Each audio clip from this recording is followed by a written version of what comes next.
Well, we got some parts and we got a car. Carly, you want to tell them what's going on? So today we're going to be starting the process of building my 2023 sprint car. As Tanner said, we only have a few parts, but we're going to just start organizing and figure out what other parts I might need. So yeah, we're going to get a good start today. What frame are you running that we nicknamed last season that you're starting out with? This is the Breezeway car. So it's about 3 years old. Tanner won a night of Speed Week with it and came home second in the points championship for that.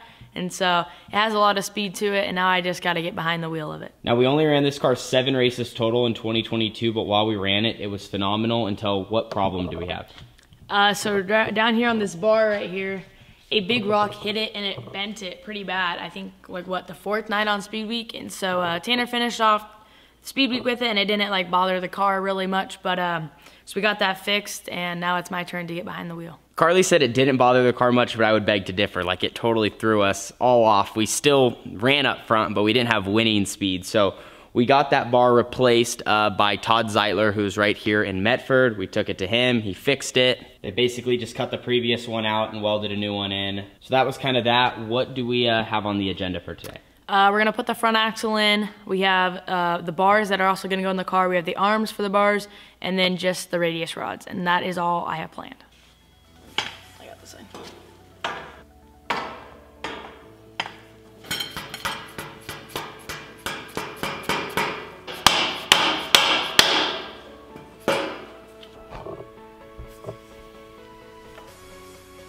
With the front axles we buy, a lot of times you kind of have to bend this bottom just so you can slip the radius rod in because they make them so tight.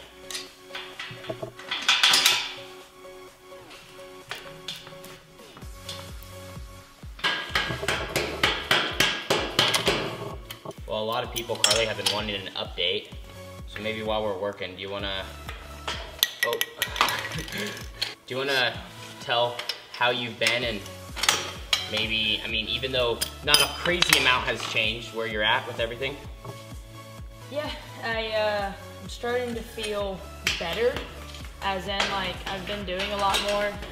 Like, I've been going to the gym recently and, like, moving my, stretching my back out more and just kind of lifting, not too heavy weights, but lifting enough to where my back can still, like, handle it and feel good in the morning when I wake up from it.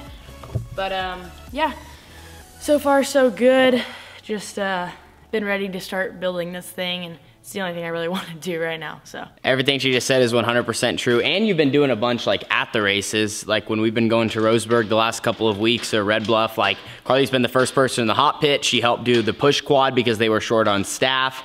There was many different drivers that Carly was assisting in the pits that needed help just on the fly. Yeah, that just keeps me, you know, going 24/7 while I'm at the races instead of sitting in the grandstands and doing all that. I'd rather be down in the pits helping out as best as I can, whether it's some random person's car that needs help or, you know, Tanner's or anybody.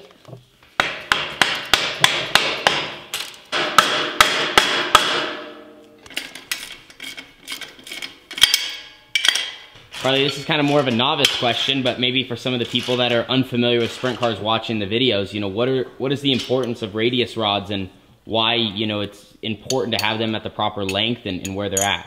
Yeah, they just, they hold like the rear end and front end all in place, and especially when you go to like square your car, that's really important to have your radius rods at the same length. For, I mean, obviously different sides of the car, they're different lengths and stuff, but if you don't have them at the right lengths, you could potentially mess your squaring up at the end of the day.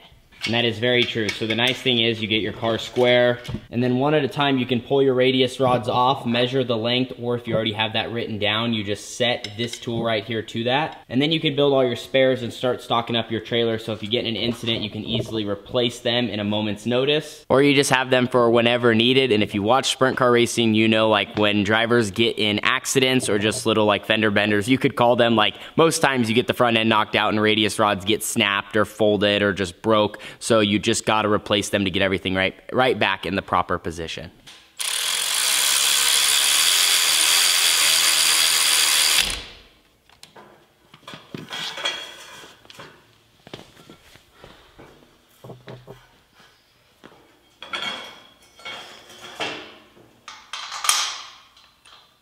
Now Carly just put the pan-hard bar in. Now that controls the front axle from moving from side to side. That's kind of how it works, just a little bit differently than the ones here on the left and right.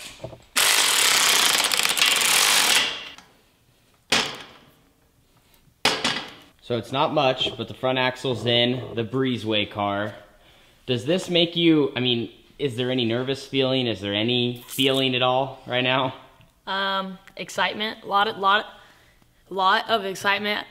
Coming from me personally, I think I've been out so long that I'm just dying to get back in, especially going to the go-kart races, just because I really enjoyed go-karts. Not saying I loved it more than sprint cars, but the passion that I have for both of them, I really enjoy it. And so it's a little sad not racing, but taking this time off, healing, resting, doing whatever I need to do, is only gonna make me come back stronger. And now I don't want you to think this is like a disrespectful question, but I do have to ask because someone asked me recently and I had my answer, so I wanna hear what your answer is. But do you think you're gonna be timid when you first get back in the car? As of right now, no. But that can all change when I strap in. I think I've thought about it recently, and the more I watch like replays back of me winning my first race to me winning outlaw kart races, it just has my excitement so built up that I don't think I'll be timid for my first race or practice section. That's kind of what I was thinking. I wasn't really sure. I was like, you know, maybe if Carly's going to a track she knows, familiar with, I think you'll be less timid. It just depends on like where your first race back is. But I did say if you were going to be in an outlaw kart, I didn't think you'd be timid at all, just because, I mean, outlaw karts, you obviously know. It was all more relating to, you know, a wing sprint car and what that was going to be like. So this is done up here. Basically now we're just waiting for the floor pan, rear end, and all that, and then we can take care of everything underneath your legs and then start working on the cockpit.